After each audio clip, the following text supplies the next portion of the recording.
vamos falar de um dos doramas mais comoventes que eu assisti recentemente. Se a Vida Te Der Tangerinas é muito mais do que um romance, é uma história de vida e eu vim falar um pouquinho aqui com vocês depois da vinheta.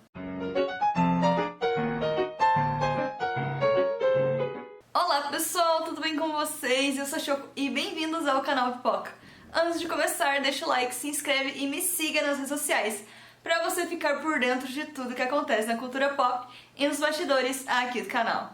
Esse é um drama coreano que não é necessariamente romântico, ele não conta a história de um início de um amor, com crises exageradas e romantizadas demais. Aqui temos a realidade dura, real, palpável e provavelmente de muita gente no mundo. Chorei, sim, obviamente, mas como eu não sou uma pessoa muito de chorar, foram momentos bem pontuais. E eu acho que se você não se emocionou pelo menos uma vez assistindo, com certeza seu coração é de pedra. Então aqui acompanhamos a história da Isum, uma menina órfã de pai, que vive uma vida muito sofrida com limitações na ilha Jeju, lá na Coreia, enquanto sua mãe diariamente se arrisca no mar caçando ostras. Uma coisa que eu achei muito legal é que aqui nós temos personagens que têm profissões muito diferentes e que também mostram um pouco da tradição e de como é a vida na Coreia, das pessoas mais simples, das pessoas realmente comuns no país. A gente vê muito sobre K-pop e as pessoas que trabalham em empresas grandes, em centros urbanos. Aqui temos uma vida um pouco mais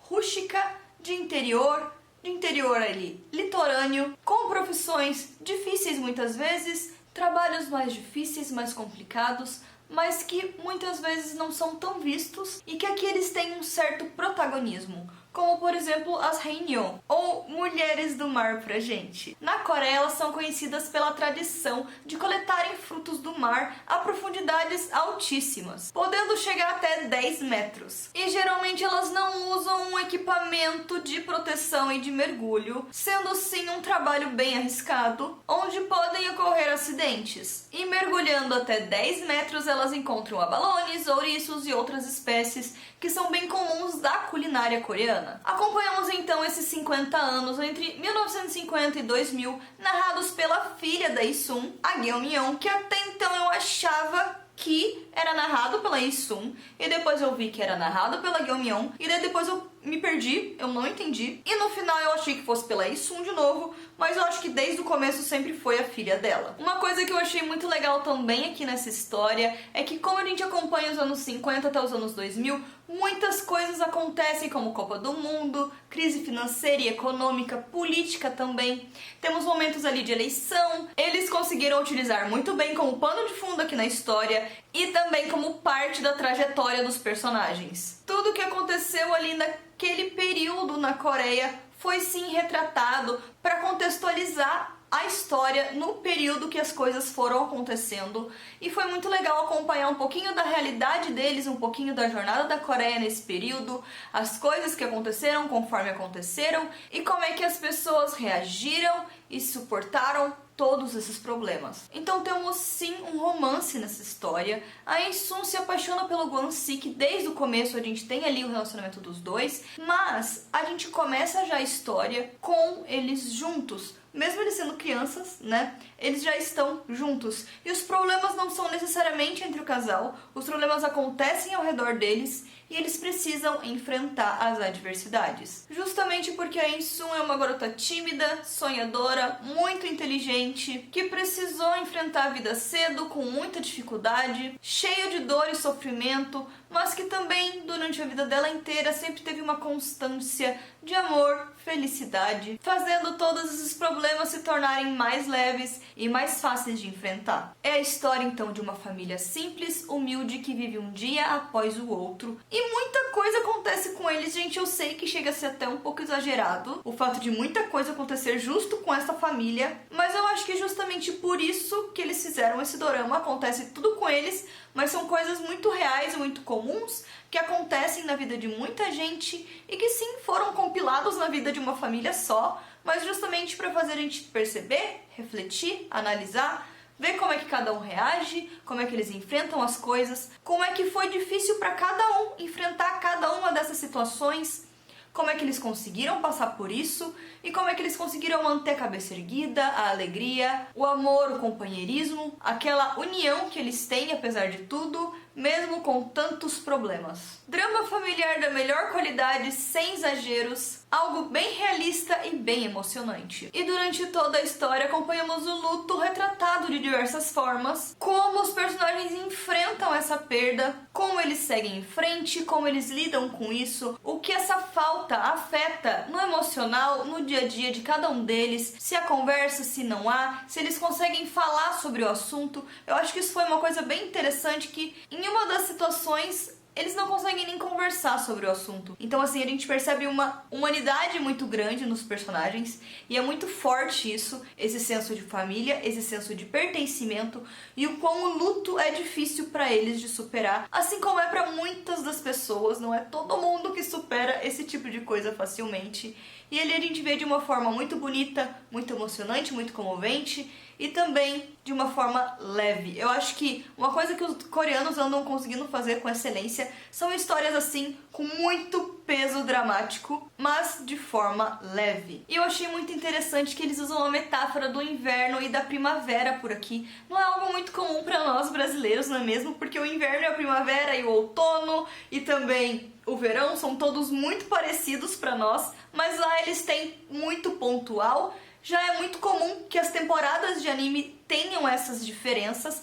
Cada época, temporadas de verão, temporadas de inverno, temporadas de primavera, cada uma tem um perfil parecido de histórias sendo retratadas e que por aqui eles também trouxeram essa metáfora. Então esses momentos de dificuldade, de adversidade, de situações muito difíceis que a família precisava enfrentar eram momentos de inverno. E os momentos de primavera eram amor florescendo, coisas boas acontecendo, momentos de muita alegria, muita felicidade, muita contemplação. Eram momentos positivos na vida deles.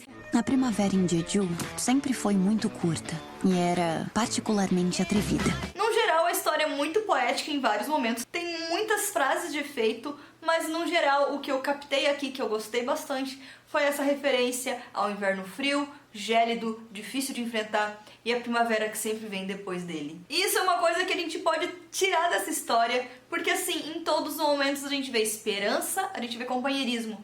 Então, muitas coisas acontecem no decorrer da história, os personagens, no geral, passam por muitos conflitos e todos eles conseguem superar muito bem, com companheirismo e esperança. E temos também o Gwon-sik, que é um pai muito amoroso, muito querido e muito presente. Ele é muito dedicado, justamente por isso ele consegue segurar todas as pontas dessa família. Que fala e age quando ele precisa ser firme, mas também consegue ser um porto seguro para todo mundo por ali. Ele é de longe meu personagem favorito e eu acho que foi isso que deixou o final ainda mais emocionante. E eu acho que com certeza muita gente que assistiu também se apaixonou pelo Gwon-sik. Pode parecer que eu estou exagerando um pouco falando que o dorama é maravilhoso demais, mas gente, ele foi premiado em inúmeras categorias, inclusive em melhor drama, no Baesank Arts Awards, que aconteceu esse ano. Então, claro, eu estou aí falando muito bem de uma história que eu gostei muito,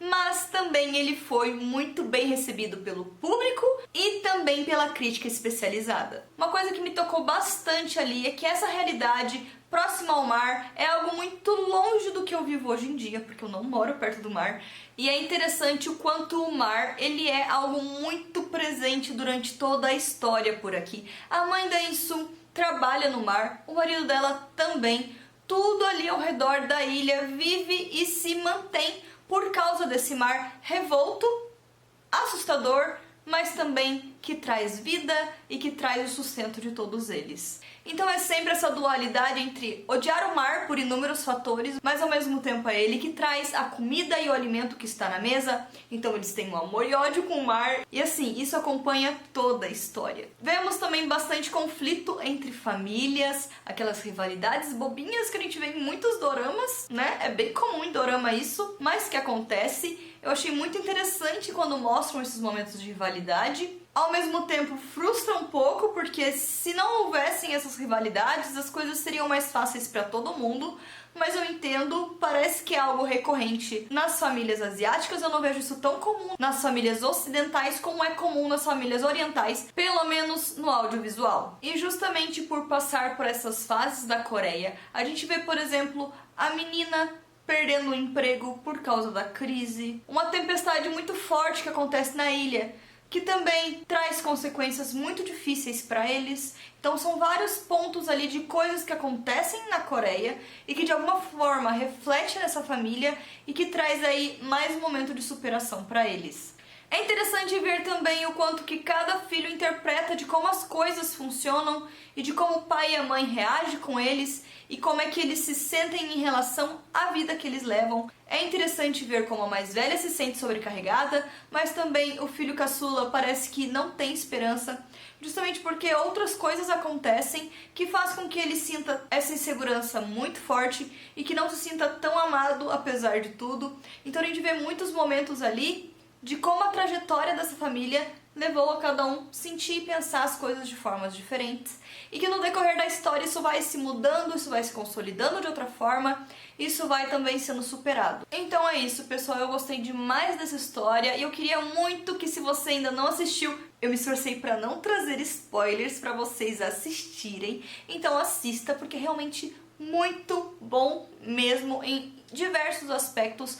Não posso garantir que seja um entretenimento, porque eu não posso garantir que você vá se divertir assistindo, mas eu acho que justamente a parte perturbadora nisso tudo é o que faz a gente sair diferente dessa história. Então é isso, eu recomendo demais. E lembrando que a Amazon é o melhor lugar para fazer compras na internet, e com o meu link você patrocina aqui o canal sem gastar nada. Então tá na descrição. E se gosta de conteúdos assim, já curte, me segue pra mais, manda pro amigo, manda pra todo mundo conhecer aqui o conteúdo legal que eu trago pra vocês, porque sempre tem coisa legal saindo, então vocês não podem ficar de fora. Lembrando que também sai conteúdo exclusivo nas redes sociais, que só sai por lá, então se vocês querem mais informações, mais novidades, notícias, geralmente eu cubro tudo nas redes sociais, então se vocês querem acompanhar tudo isso, me segue também nas redes sociais.